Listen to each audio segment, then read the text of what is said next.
You're listening to A Chapter a Day, a daily podcast. The Bible comes alive as we read a chapter out loud each day.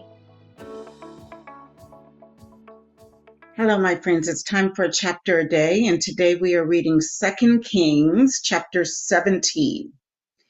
And it says, in the 12th year of Ahaz, king of Judah, Hoshea, son of Elah, became king of Israel in Samaria, and he reigned 9 years.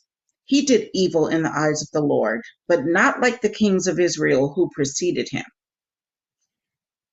Shalmaneser, king of Assyria, came up to attack Hoshea, who had been Shalmaneser's vassal and had paid him tribute. But the king of Assyria discovered that Hoshea was a traitor, for he had sent envoys to So, king of Egypt, and he no longer paid tribute to the king of Assyria, as he had done year by year. Therefore, Shalmaneser seized him and put him in prison. The king of Assyria invaded the entire land, marched against Samaria, and laid siege to it for 3 years. In the 9th year of Hoshea, the king of Assyria captured Samaria and deported the Israelites to Assyria. He settled them in Hala, in Gozan on the Habor River, and in the towns of the Medes. All this took place because the Israelites had sinned against the Lord their God, who had brought them up out of Egypt from under the power of Pharaoh, king of Egypt. They worshipped other gods and followed the practices of the nations the Lord had driven out before them, as well as the practices that the kings of Israel had introduced. The Israelites secretly did things against the Lord their God that were not right. From watchtower to fortified city, they built themselves high places in all their towns. They set up sacred stones and Asherah poles on every high hill and under every spreading tree. At every high place, they burned incense, as the nations whom the Lord had driven out before them had done. They did wicked things that provoked the Lord to anger. They worshipped idols, though the Lord had said, "You shall not do this," which is in Exodus 20, verses 4 and 5. The Lord warned Israel and Judah through all his prophets and seers. Turn from your evil ways. Observe my commands and decrees in accordance with the entire law that I commanded your fathers to obey and that I delivered to you through my servants, the prophets. But they would not listen and were as stiff-necked as their fathers, who did not trust in the Lord their God. They rejected his decrees and the covenant he had made with their fathers and the warnings he had given them. They followed worthless idols and themselves became worthless.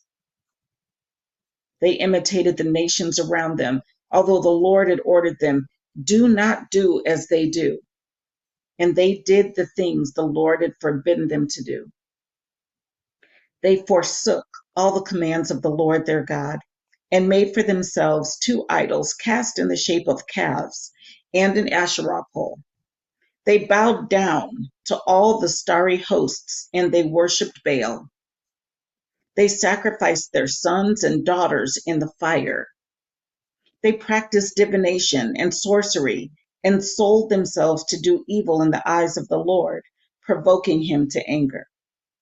So the Lord was very angry with Israel and removed them from his presence. Only the tribe of Judah was left, and even Judah did not keep the commands of the Lord their God. They followed the practices Israel had introduced. Therefore, the Lord rejected all the people of Israel. He afflicted them and gave them into the hands of plunderers until he thrust them from his presence. When he tore Israel away from the house of David, they made Jeroboam, son of Nebat, their king. Jeroboam enticed Israel away from following the Lord and caused them to commit a great sin.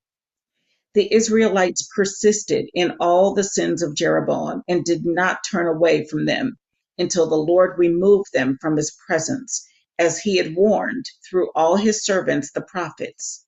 So the people of Israel were taken from their homeland into exile in Assyria, and they are still there. The king of Assyria brought people from Babylon, Cutha, Ava, Hamath, and Sepharvaim, and settled them in the towns of Samaria to replace the Israelites. They took over Samaria and lived in its towns. When they first lived there, they did not worship the Lord, so he sent lions among them, and they killed some of the people.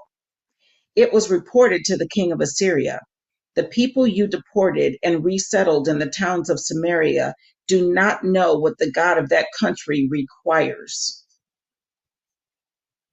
He has sent lions among them, which are killing them off, because the people do not know what he requires." Then the king of Assyria gave this order: "Have one of the priests you took captive from Samaria go back to live there and teach the people what the God of the land requires." So one of the priests who had been exiled from Samaria came to live in Bethel and taught them how to worship the Lord. Nevertheless, each national group made its own gods in the several towns where they settled, and set them up in the shrines the people of Samaria had made at the high places. The men from Babylon made Succoth-Benoth, the men from Cutha made Nergal, and the men from Hamath made Ashima. The Avites made Nibhaz and Tartak, and the Sepharvites burned their children in the fire as sacrifices to Adremelech and Nemelech, the gods of Sepharvaim. They worshiped the Lord, but they also appointed all sorts of their own people to officiate for them as priests in the shrines at the high places. They worshiped the Lord, but they also served their own gods in accordance with the customs of the nations from which they had been brought. To this day, they persist in their former practices. They neither worship the Lord nor adhere to the decrees and ordinances, the laws and commands that the Lord gave the descendants of Jacob, whom he named Israel. When the Lord made a covenant with the Israelites, he commanded them, "Do not worship any other gods or bow down to them, serve them, or sacrifice to them. But the Lord, who brought you up out of Egypt with mighty power and outstretched arm, is the one you must worship.